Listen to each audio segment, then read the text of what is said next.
Buenas noches, profesor. Somos el grupo 6 y vamos a hablar sobre el ochenio de Manuel Odría. Dufo Ochoa Carmen, Hernández Osorio Luis, Herrera Marcos Emily, Wincho Villanueva Fabricio y Juárez Rodríguez Antonio. Dentro del periodo de 1930 a 1968, conocido como el periodo de la crisis del orden oligárquico, está el gobierno de Manuel Odría de 1948 a 1956. En el gobierno previo de Bustamante y Rivero se venía dando un aumento de la inflación y la escasez de los alimentos, el cual llevó a cabo a las huelgas y movilizaciones populares dirigidas por los sindicatos. Asimismo, el partido aprista tenía apoyo de la población y la represión mostrada por el gobierno aumentó el malestar general. En este contexto, que se da un golpe de Estado en Arequipa el 27 de octubre de 1948 por Manuel Arturo Odría Moretti. Durante su gobierno, conocido como el Ochenio, hubo persecución a todos los partidos de oposición, especialmente al APRA. Estos regímenes dictatoriales influyeron en la configuración del Perú actual. Ante esta situación surge la siguiente controversia. ¿Cómo afectan las dictaduras la situación de estabilidad del país? Consideramos que el gobierno, si bien dicta medidas en favor a la población, generan también efectos negativos que pasaremos a explicar. Buenas noches, compañero. Buenas noches, profesor. Mi nombre es Luis Hernández y voy a hablar acerca de las referencias. Como referencias para sustentar nuestro trabajo académico, usamos documentos de distintos repositorios, como Entre Permanencias y Cambios de la revista de la Universidad Católica del Perú, en donde Margarita Guixe, historiadora, Dana Cáceres, psicóloga, y Max Hernández, psicoanalista, señalan qué rol juegan las realidades económicas en la identidad de la nación. Además, hablan de la dificultad de un peruano para forjar una identidad nacional comparando los gobiernos de Fujimori, Odría y García. Otro paper académico revisado fue el de Luis Felipe Segarra, profesor de la Universidad del Pacífico, eh, en por qué las autocracias promueven la inestabilidad política y económica. Aquí se tocan temas como la autocracia de Odría. Se señalan que las autocracias, a diferencia de las democracias, pueden imponer reglas del juego que favorecerán a la inversión privada sin tomar en cuenta a los grupos de poder oligárquicos que solo buscan mantener sus privilegios. Además, revisamos videos informativos como Odrea en el Poder de César Juan Carlos Orihuela Solís y el ochenio de Odría, de Pablo Arias Santos. Comparar este periodo de la historia nos ayuda a entender los cambios y permanencias y transformaciones del Perú a lo largo del tiempo. Odría asumió la presidencia después de un periodo de inestabilidad política y conflictos internos.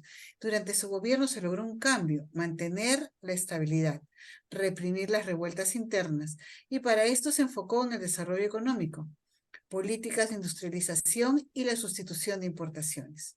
Todo esto llevó a un crecimiento económico importante en muchos sectores, aunque también generó críticas por la falta de inclusión social.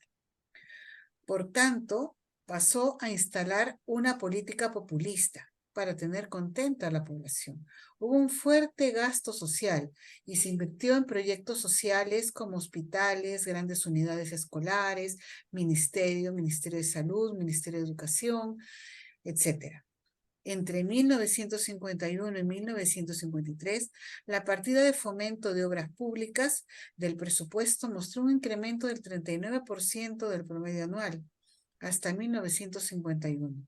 Las inversiones públicas se concentraron principalmente en el sector vivienda y construcción, construyendo grandes unidades de vivienda y sobre todo el rubro de las demás edificaciones. Se construyó también el Estadio Nacional.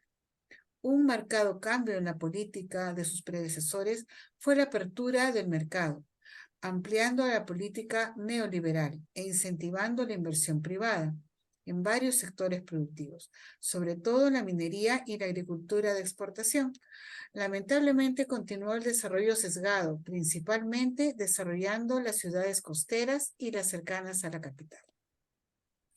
Con esta política se ampliaron los mercados y el bienestar económico que constituye un importante incentivo en todos los sectores sociales. pero el mayor cambio que se dio en el nivel social hasta ese momento se dio en 1955, al promulgarse la ley que permitió el voto femenino, y a partir de ese momento todas las mujeres mayores de 21 años podían votar y ser elegidas si eran alfabetizadas. Esto a la vez es una continuidad en nuestra sociedad que lucha por la igualdad de género en todos los niveles sociales.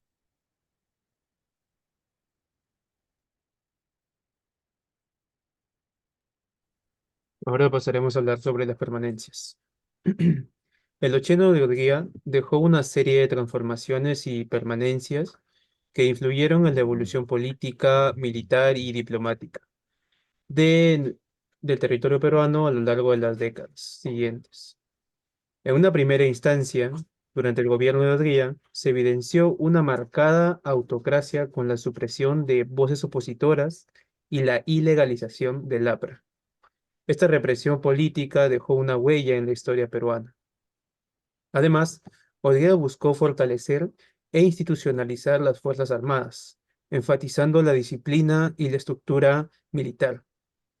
Este enfoque tuvo un impacto duradero en la política y la sociedad peruana, influyendo en la relación entre el poder militar y el poder político. Incluso durante el gobierno de Odría se impusieron restricciones a la libertad de prensa, generando controversias y críticas hacia la administración. Estas restricciones dejaron una marca en la relación entre el gobierno y los medios de comunicación. Asimismo, Odría mantuvo relaciones cordiales con los Estados Unidos y participó en la creación de la Organización de Estados Americanos, OEA. Esta participación marcó el inicio de una ampliación de las alianzas internacionales de Perú y su interés en la cooperación regional. Finalmente, a raíz del periodo de Odría, Perú buscó diversificar sus relaciones internacionales, estableciendo vínculos con diversos países y participando en acuerdos regionales. Esta diversificación ha influido en la postura diplomática del país en los años posteriores. Bueno, si bien Chineo de Odría presentó su periodo dictatorial específico de la historia peruana, prometió celebrar las elecciones en 1956 y respetar los resultados, y por ende así fue. En estas elecciones, él mismo postuló y perdió ante Manuel Prado Ugarteche. Se retiró de la vida pública, dando paso a la democracia. Su legado es mixto, ya que ni bien atribuye la estabilidad económica, también se le critica por el autoritarismo y represión política. Durante su mandato, lamentablemente, permaneció con problemas como la desigualdad social, en el cual se ha hecho algunos avances desde los años de la oligarquía, pero las marcas diferenciales sociales y económicas siguen dando un desafío. Otro problema relativo se puede ver que es la corrupción por el interés de grandes grupos que influyen en la toma de decisiones a través de acuerdos bajo la mesa. En el gobierno de Odría se parcharon comisiones y participantes para otorgar contratos en obras públicas y otros negocios estatales. Por otro lado, también vemos que los regímenes con concentración de poder favorecen la aplicación de políticas económicas de quienes están en el poder y de sus allegados, y por lo tanto está expuesto a una inestabilidad, ya que se ven afectados por intereses y fuerzas externas al gobierno. De hecho, podemos ver que constatar el gobierno posteriores, así como la lucha contra la corrupción, es un tema constante en la política peruana.